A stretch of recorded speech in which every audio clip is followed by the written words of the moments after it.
Hello everyone, welcome to the channel. तो आज हम 31 जनवरी 2026 की सैटरडे की द हिंदू की हम इम्पोर्टेंट न्यूज़ को कवर करने वाले हैं। हमारा ये daily the Hindu news analysis का सेशन रहता है। इसका बेसिकली वैसे नॉर्मल टाइम तो इसका सुबह 9 AM का रहता है। इस चैनल पर आपको वीडियो मिल जाएगी 9 AM के टाइम पर। और इसके साथ ही हमारा जो ये इसमें हम क्या कवर करते हैं, जो भी हमारे द हिंदू में इंपॉर्टेंट न्यूज़ रहती है, इंपॉर्टेंट टॉपिक आते हैं जो कि किसी भी एग्जाम में, वन डे एग्जाम हो या फिर कोई भी यूपीएससी जैसा एग्जाम हो, एसएससी हो, पीसीएस, तो इसमें जो भी करंट अफेयर के क्वेश्चन पूछे जाते हैं तो वो इन न्यूज़पेपर में से मतलब काफ़ी इंपॉर्टेंट रहते हैं। तो हमारे सब्जेक्ट क्या रहते हैं? पॉलिटी आयर, history, art and culture, economy, science and tech, environment, geography. इसके साथ ये सभी जो है हमारे मेजर सब्जेक्ट भी कवर हो जाते हैं, यानी कि इनके हम करंट के टॉपिक को कर लेते हैं। तो चलिए शुरू करते हैं। कल हमने आपको दिया था क्वेश्चन ऑफ द डे। कल हमारी क्लास नहीं थी।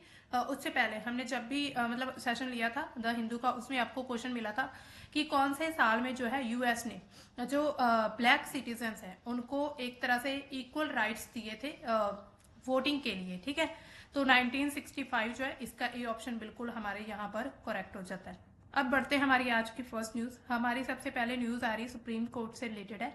सुप्रीम कोर्ट ने एक वर्डिक्ट दिया है कि menstrual health in schools is integral to right to life, यानी कि स्कूल जो है उसमें मासिक धर्म के संबंधी जो जीवन के अधिकार जो है वो एक अभिन्न अंग है। यानी कि जो लड़कियों का जो पॉवर्टी पीरियड जब मतलब स्टार्ट होता है, जो एक तरह से जो इनका मेंस्ट्रुएशनल पीरियड जब स्टार्ट हो जाता है, तो वो भी एक तरह से जीवन जीने के अधिकार में ही आता है।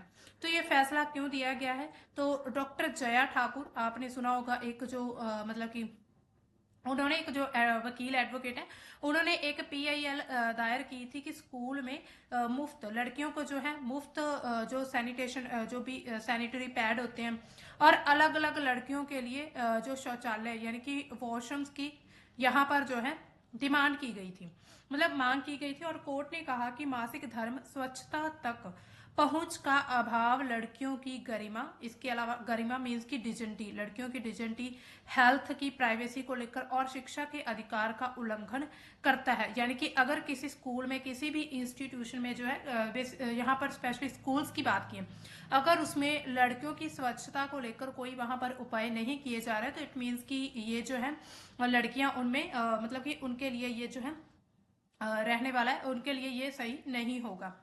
इसके बाद अगर हम देखें तो इसमें और क्या यानी कि सबसे पहले जो महत्वपूर्ण फैसला है, यह है मासिक धर्म स्वास्थ्य जीवन के अधिकार का एक हिस्सा है।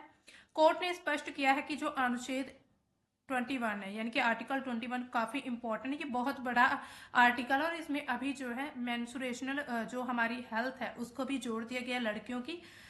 तो इसके तहत जीवन का अधिकार केवल जीवित रहना नहीं, बल्कि उसको सम्मानजनक जीवन, स्वास्थ्य, प्रजनन स्वास्थ्य शामिल है, मासिक धर्म प्रबंधन यानी कि मेंस्ट्रुअल हाइजीन मैनेजमेंट जो है उस तक पहुंच ना होना, लड़कियों को अस्वच्छ तरीके जैसे कि पुराने कपड़े का सहारा लेने पर मजबूर होना पड़ता है, तो जो कि स्वास्थ्य के लिए हमारी पूरी तरह से हानिकारक होता है। इसके अलावा शिक्षा पर क्या प्रभाव पड़ेगा? कोर्ट ने साफ साफ कहा है कि स्कूलों में साफ शौचालय होने चाहिए, सैनिटरी पैड, इसके अलावा सुरक्षित डिस्पोजल की कमी से लड़कियां जो है स्कूल में अनुपस्थित रहती है, यानी कि एबसेंट रहती हैं इन डेज में। ठीक है, या फिर पूरी तरह से वो ड्रॉप आउट कर देती हैं। इसके अलावा इससे उनकी जो शिक्षा प्रभावित होती है, जैसे कि आर्टिकल जो 21 हमारा कहता है शिक्षा का अधिकार देता है सभी को, आरटी एक्ट का उल्लंघन होता है। कोर्ट ने शिक्षा को मल्टीप्लायर राइट का है, यानी यह अन्य अधिकारों को मजबूत करने वाली एक कुंजी है। इसके अलावा समानता के अधिकार की बात कही है, लड़कियों को बराबरी से पढ़ाई और स्कूल गतिविधियों में भाग लेने का भी अधिकार है। इसके अलावा अगर सुविधाएं नहीं दी जाती स्कूल में, तो ये जो अनुच्छेद 14 यानी कि जो समानता का अधिकार देता है उसका भी उल्लंघन होता है। इसके अलावा कोर्ट ने प्रमुख निर्देश दिए हैं, सभी स्कूल सरकारी, निजी, सहायता प्राप्त, इन सभी पर लागू होगा।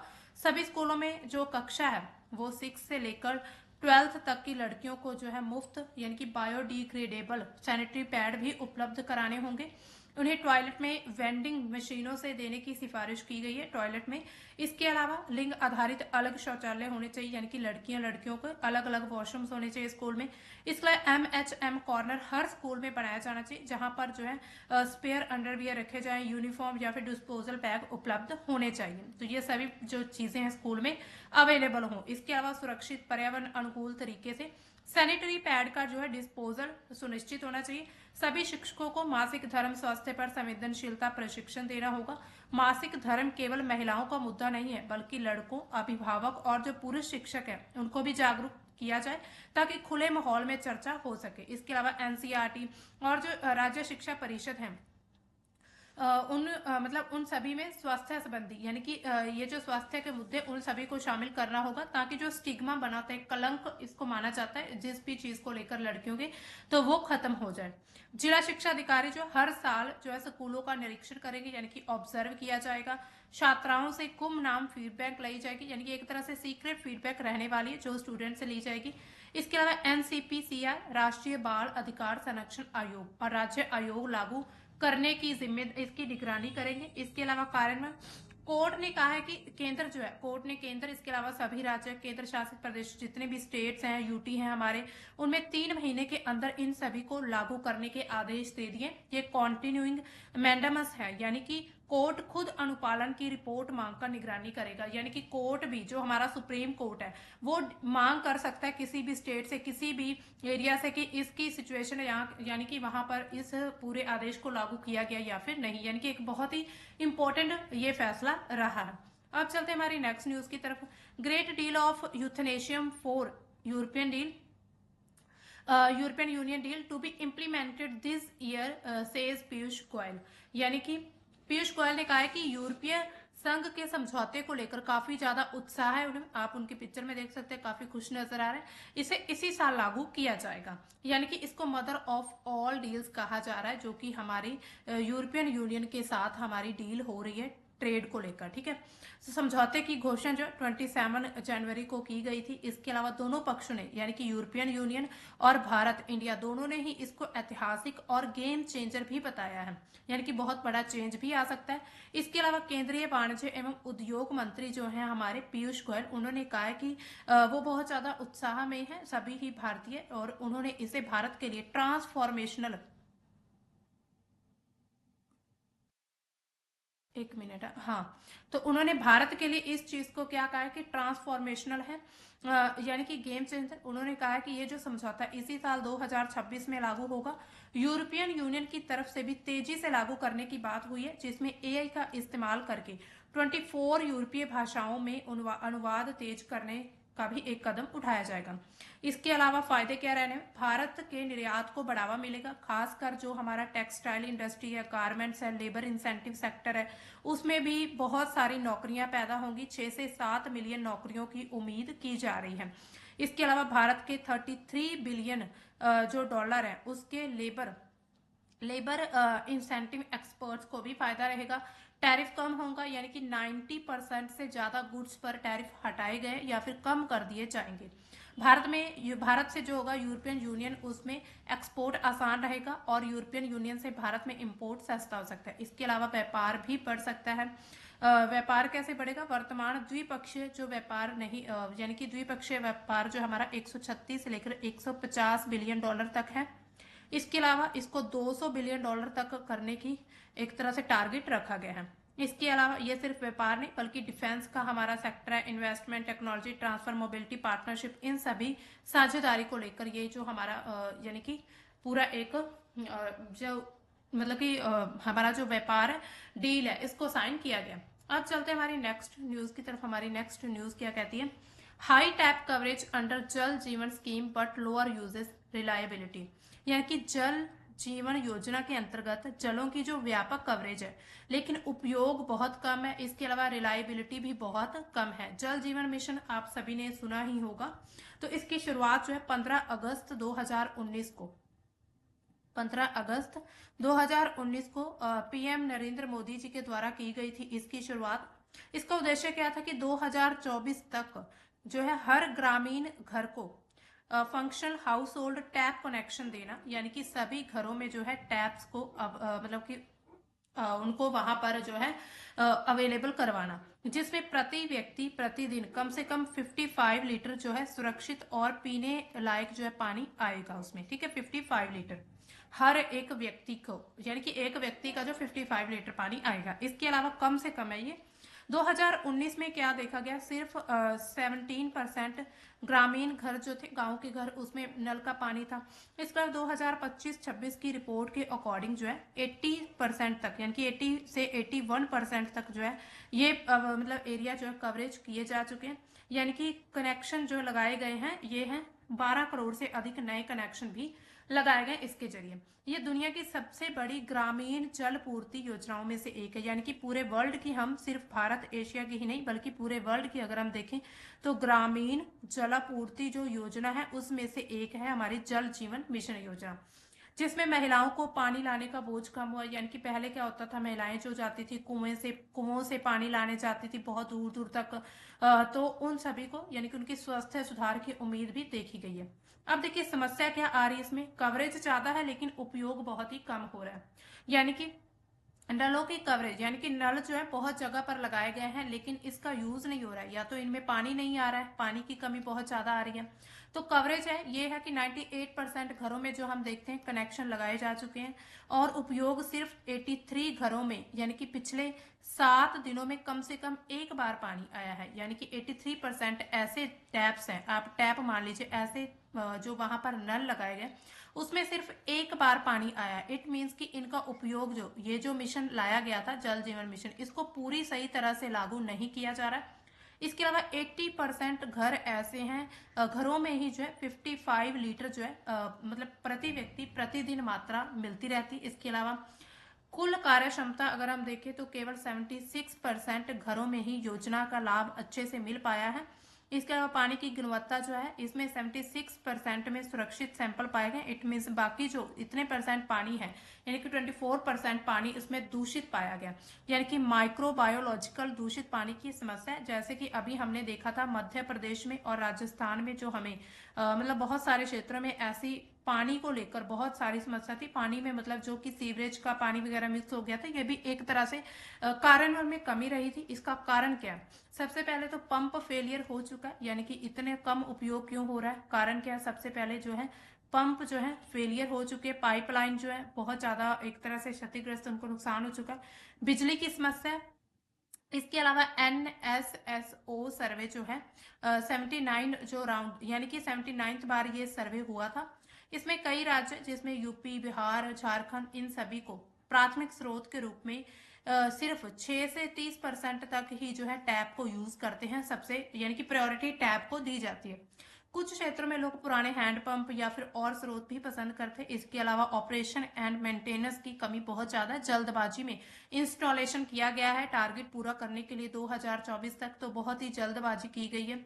इसके अलावा हालिया अगर हम रिपोर्ट देखें तो उसमें 98% पे घरों में जो टैप उपलब्ध है, 86% में जो है टैप वर्किंग है, 83% में जो है प्रॉपर सप्लाई आती है। कुल मिलाकर 76% ही पूरी तरह से फंक्शनल हो पाया है। 2028 तक जो है इसको एक्सटेंड कर दिया गया, एक्सटेंशन है। अब इसका फोकस क्या है, फंक्शनलिटी, सस्टेनेबिलिटी, कम्युनिटी जो कम्युनिटी पार्टिसिपेशन, उस पर एक तरह से टारगेट किया जा रहा है। तो इसी तरह ये हमारी जो है हमारी जो कमियां रहती हैं मिशंस को लेकर, किसी भी परियोजना प्रोजेक्ट को लेकर, उसको उजागर करती हैं।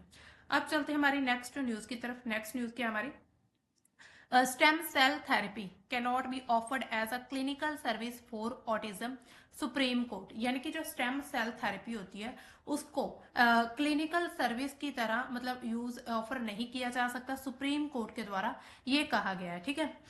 तो ये एक महत्वपूर्ण फैसला है। ऑटिज्म स्पेक्ट्रम डिसऑर्डर के इलाज के लिए एक स्टेम सेल थेरेपी होती है, उसमें नैदानिक या रूटीन मेडिकल सेवा के रूप में इस्तेमाल नहीं कर सकते, यानी कि इसको एक तरह से डेली रूटीन में आप इस थेरेपी को यूज नहीं किया जा सकता। कोर्ट ने कहा कि इस थेरेपी को केवल मतलब स्वीकृत और निगरानी वाले जो क्लिनिकल ट्रायल्स है या फिर रिसर्च सेंटर, उसी में ही इस थेरेपी को जो है लागू किया जाएगा, इस्तेमाल कर सकता है, वरना ये जो है इलीगल माना जाएगा पूरी तरह से। और मेडिकल मॉल प्रैक्टिस है ये, ठीक है। ये फैसला उन परिवारों के लिए बहुत बड़ा एक तरह से झटका लग सकता है जो कि ऑटिज्म के इलाज की उम्मीद में जो ऐसी अनअप्रूव्ड थेरेपीज की तरफ जाते हैं, यानी कि जो अप्रूव नहीं होती कोर्ट की तरफ से या फिर जो हमारे मतलब एक तरह से हमारी जो अथॉरिटीज होती हैं, हाई अथॉरिटी, उनके द्वारा अप्रूव नहीं की जाती, लेकिन फिर भी ऐसी जो थेरेपीज करवाई जाती हैं। इसके अलावा फैसले की अगर हम पृष्ठभूमि देखें तो ये जो मामला है यश चैरिटेबल ट्रस्ट की तरफ से एक PIL याचिका दायर की गई थी, जिसमें देश भर में कई क्लिनिक्स द्वारा ऑटिज्म के इलाज के लिए, जो ऑटिज्म का इलाज होता है उसके लिए नाम पर स्टेम सेल थेरेपी को बढ़ावा दिया गया था। इसके अलावा मतलब इस्तेमाल ज्यादा किया जा रहा था, इस पर शिकायत की गई थी PIL दायर करके। तो ट्रस्ट ने आरोप लगाया कि ये जो थेरेपी पूरी तरह से ही इलीगल है, अवैध की जा रही है। इसमें क्लिनिकल ट्रायल्स के उपलब्ध सेफ्टी मतलब नेट्स नहीं है। सुप्रीम कोर्ट ने इस याचिका को मंजूर किया और सेंट्रल गवर्नमेंट को भी इस पर जो है एक्शन लेने की एक आदेश दिया है। इसके अलावा कोर्ट ने कहा नोट किया कि ऑटिज्म एक तरह से जटिल न्यूरो डेवलपमेंट कंडीशन होती है जिसका कोई भी क्यूरेटिव इलाज मौजूद नहीं है। इसके अलावा स्टेम सेल थेरेपी को ASD के लिए साइंटिफिक रिपोर्ट नहीं है और इसकी सेफ्टी और इफेक्टिवनेस पर भी जो है एविडेंस की कमी रहती है। इसके अलावा जो मतलब एक तरह से महत्वपूर्ण बिंदु, पहले तो यही रहा बिंदु कि ये पूरी तरह से इलीगल होगा अगर कहीं पर ऐसी थेरेपी पाई जाती है। इसके अलावा केवल क्लिनिकल ट्रायल्स में ही अनुमति रहेगी, यानी कि जो ट्रायल्स किए जा रहे हैं क्लिनिक में सिर्फ उन्हीं पर ही एक तरह से अप्रूवल मिल सकता है। पेरेंट्स का अधिकार नहीं है, पेरेंट्स, गार्डियन या फिर caregiver stem cell therapy को राइट के रूप में डिमांड नहीं कर सकते कि ये हमारा एक तरह से राइट है। इसके अलावा सरकार की जिम्मेदारी क्या है कि सरकार जो है इस फैसले को अच्छे से लागू करवाए। अब देखिए स्टेम सेल जो थेरेपी क्या होती है इसको हम थोड़ा देख लेते हैं। हाँ, हम्म। तो स्टेम सेल थेरेपी क्या होती है, एक तरह से टेक्निक है जिसमें रीजनरेटिव मेडिसिन जिसको भी कहा जाता है, इसमें जो हमारी स्टेम की कोशिकाएं होती हैं उसका उपयोग करके जो भी क्षतिग्रस्त, यानी कि जहां पर एक तरह से कोई कमी है, बीमार जो टिश्यूज होती हैं उनकी मरम्मत की जाती है, यानी कि एक तरह से उनको फिर से जो है हम जैसे कहते हैं उसकी रिपेयरिंग होती है, ठीक है। इसमें जो हमारी स्टेम कोशिकाएं क्या होती है, स्टेम कोशिका हमारे शरीर की, हमारी जो बॉडी होती है शरीर की मास्टर सेल्स होती है या फिर स्मार्ट कोशिकाएं कहते हैं।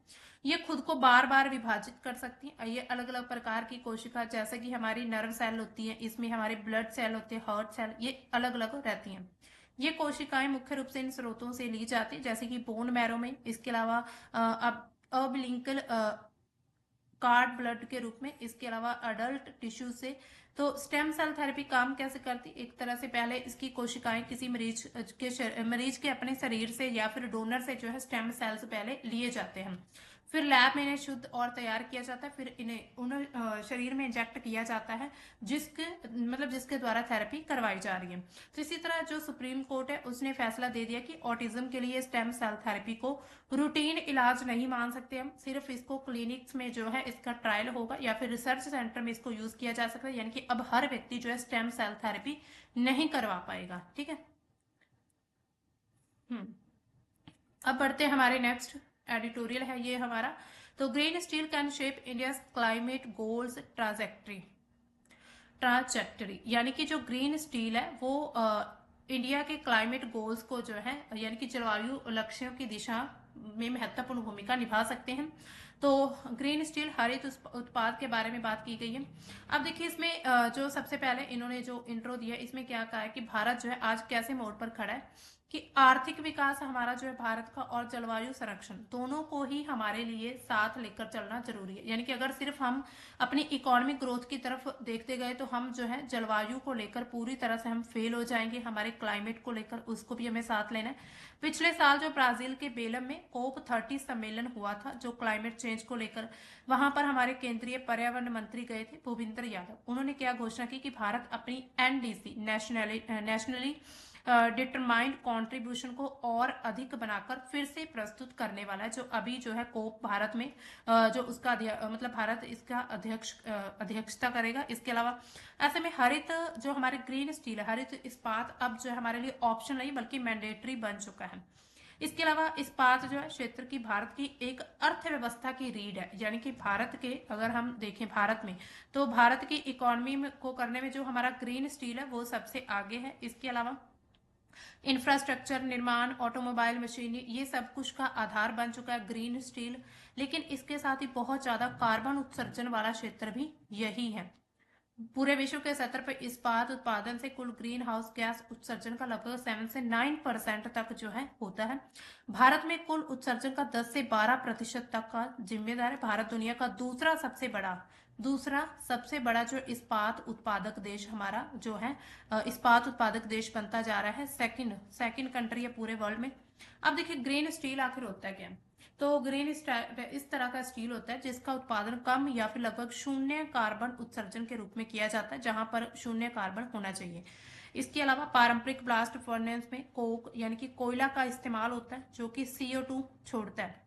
इसके अलावा हरित इस्पात के लिए मुख्य विकल्प क्या होता है। सबसे पहले तो ग्रीन हाइड्रोजन का यूज करना। इसके अलावा EAF इलेक्ट्रिक आर्क फर्नेस में स्क्रैप मेटल का ज्यादा इस्तेमाल करना। इसके अलावा कार्बन कैप्चर और स्टोरेज तकनीक करना। इसके अलावा बायोमास का अन्य या फिर और जो कार्बन ईंधन है उनको कम करना।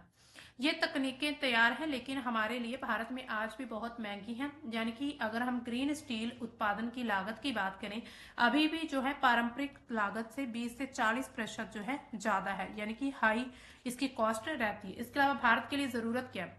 सबसे पहले तो हमारा जलवायु का लक्ष्य रखा गया 2030 तक जो है तीव्रता जो है 45% कम करना। 2070 तक हमारा टारगेट है कि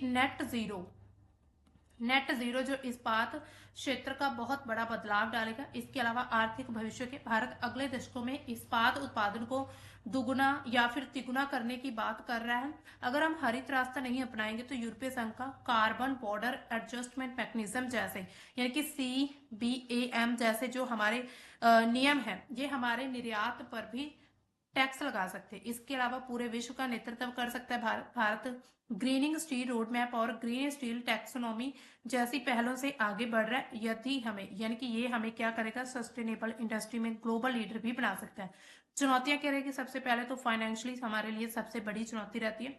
जो हमारे प्राइवेट इन्वेस्टर्स हैं अभी हरित प्रोजेक्ट्स को जोखिम भरा मानते हैं, इसलिए सरकारी मतलब मदद जरूरी है। सब्सिडी, गारंटी या फिर पब्लिक फाइनेंस मिलना चाहिए। इसके अलावा सरकार national mission for sustainable steel पर काम कर रही है। लगभग 5,000 करोड़ का जो बजट इसके लिए जो है प्रस्तावित रखा गया।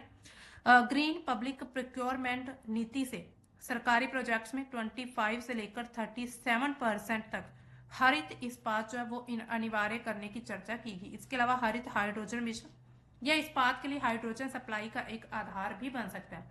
यानी कि पूरा अगर हम इस एडिटोरियल का पूरा हम निष्कर्ष निकालें तो ये सिर्फ ग्रीन जो हमारे लिए ग्रीन स्टील है सिर्फ हमारा ये ऑप्शन नहीं है, बल्कि हमारे लिए एक तरह से जरूरी बन चुका है कि हमें ये जो कदम है उठाने ही पड़ेंगे। ग्रीन हाइड्रोजन ग्रीन स्टील पर काम करना पड़ेगा, तभी हम जो अपने 2030 और 70 के टारगेट को पूरा कर सकते हैं।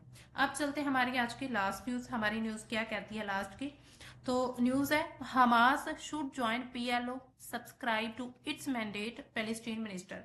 यानी कि फिलिस्तीनी मंत्री का क्या कहना है कि हमास को PLO में शामिल हो जाना चाहिए, यानी कि पैलेस्टीन लिबरेशन ऑर्गेनाइजेशन जो है PLO। तो इसमें जो है शामिल होकर जितने भी इसके आदेश हैं PLO के आदेश उनको मान लेना चाहिए। तो ये वहां की विदेश मंत्री का कहना है। तो इसमें PLO क्या होता है, PLO फिलिस्तीनी गुटों का एक संगठन होता है, यानी कि अम्ब्रेला ऑर्गेनाइजेशन कहा जाता है इसको, जो कि इंटरनेशनल लेवल पर फिलिस्तीनियों का रिप्रेजेंटेटिव करती है। इसमें फतह जैसी पार्टियां भी शामिल है, आपने सुना होगा FATAH जो है फतेह पार्टी। इसके अलावा ये फिलिस्तीनी अथॉरिटी का एक आधार बनती है। PLO के जनादेश में क्या शामिल होता है, सबसे पहले तो इजराइल राज्य को मान्यता देना। दूसरा नॉन वायलेंस का रास्ता अपनाना, यानी कि हिंसा नहीं करेंगे। 2 स्टेट सोल्यूशन की दिशा में काम करना, यानी कि 2 स्टेट जो सोल्यूशन है जिसका भारत भी एक तरह से भारत भी जिसको सपोर्ट करता है। टू स्टेट सॉल्यूशन, इसके अलावा आतंकवाद का त्याग करना, पड़ोसियों के साथ शांति बनाकर रखना। मंत्री का कहना है कि अगर हम हमास फिलिस्तीनी राजनीतिक ढांचे का हिस्सा बनना चाहते हैं तो हमें जो है उसको PLO ज्वाइन करना होगा, तभी हमास को भी है जो एक तरह से मान्यता मिल सकती है। उन्होंने और क्या कहा कि हर फिलिस्तीन हमास का समर्थक नहीं है, यानी कि जो हमास नाम का वहां पर संगठन है जिसका और इजराइल का अभी युद्ध चल रहा है, यानी कि दोनों के बीच जो झड़पें लड़ाई हुई थी और उसमें आम जनता का काफी नुकसान हुआ है, तो वो कहती है कि फिलिस्तीन में जितने भी लोग हैं वो जरूरी नहीं कि सभी हमास को सपोर्ट करते हों, लेकिन जो हमास जो है गाजा में 2006 से ही नियंत्रित है, यानी कि 2006 से लेकर गाजा में हमास का कंट्रोल है। लेकिन फिलिस्तीन का जो प्रतिनिधित्व, यानी कि जो फिलिस्तीन को रिप्रेजेंटेटिव करने का जो हक अधिकार है वो सिर्फ PLO के पास ही है। हमास को राजनीतिक पार्टी बनना है तो इसके तहत आना होगा, वरना नहीं ऐसा हो पाएगा। बयान कब आया? जब गाजा में युद्ध के बाद अभी शांति योजना चल रही, यानी कि जो ट्रंप ने अभी बोर्ड ऑफ पीस बनाया था गाजा के नाम पर सभी वर्ल्ड में शांति बढ़ाने के लिए, तो मंत्री ने कहा कि शांति समझौते को सभी, यानी कि दोनों को मानना होगा, इसराइल और हमास को। तो इसी तरह ये जो है, अब इसमें हमास का अभी तक कोई भी ऑफिशियल बयान नहीं आया कि हमास इस चीज को लेकर क्या कहेगा। हालांकि हमास जो है वो इसराइल के साथ उसकी एक बहुत बड़ी दुश्मनी है, ऐसा हम मान सकते हैं। अब चलते हैं हमारे आज के क्वेश्चन की तरफ। Which country is the first non Arab country to recognise Palestine, यानी कि पैलेस्टीन को जो मान्यता देने वाली ऐसी कौन सी पहली कंट्री जो अरब कंट्री नहीं है? तो आपने बताना होगा इसमें option India, Jamaica, Uruguay and Equatorial Guinea. सही ऑप्शन आप हमें कमेंट सेक्शन में बता सकते हैं। तो अब मिलेंगे हम अपने कल के द हिंदू के सेशन में, तब तक के लिए बाय, थैंक्स फॉर वॉचिंग।